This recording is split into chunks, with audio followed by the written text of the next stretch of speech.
வணக்கம் நண்பர்களே, சிட்ரா motivation YouTube channel சார்பாக உங்களை அன்புடன் அழைக்கிறோம்.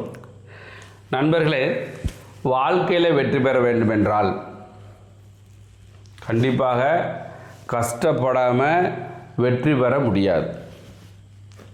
அது மாதிரி ஒரு பொன்மொழி என்ன சொல்லுவாங்கன்னாக்க, இந்த உலகில் கடினமானவை நிறைய உண்டு, ஆனால் முடியாது என்று எதுவுமே இல்லை.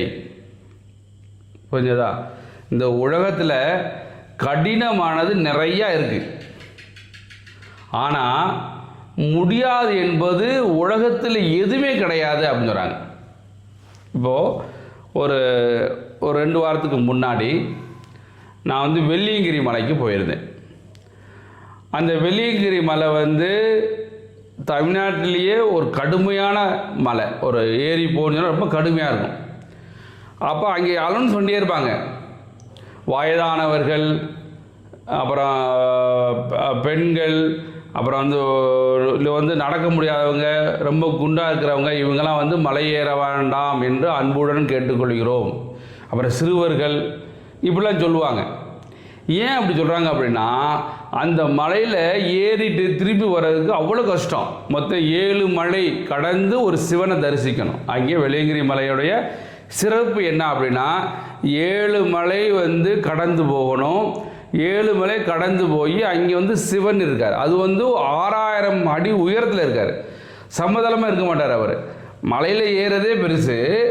அதில் 7வது மலையில் உச்சியில் 6000 அடி உயரத்தில் அவர் இருப்பார் சிவன்.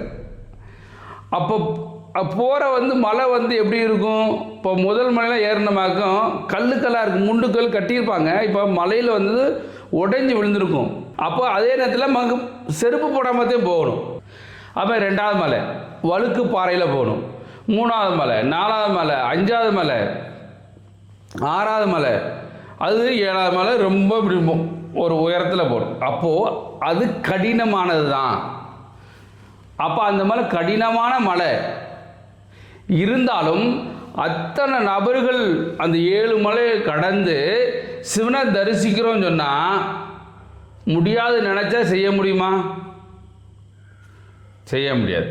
ஆனால் இந்த உலகில் கடினமானவை நிறைய உண்டு, நிறைய இருக்குது. நாட் ஓன்லி இந்த மலையில் ஏறுறது மட்டும் கிடையாது, ஆனால் முடியாது என்று எதுவுமே இல்லை.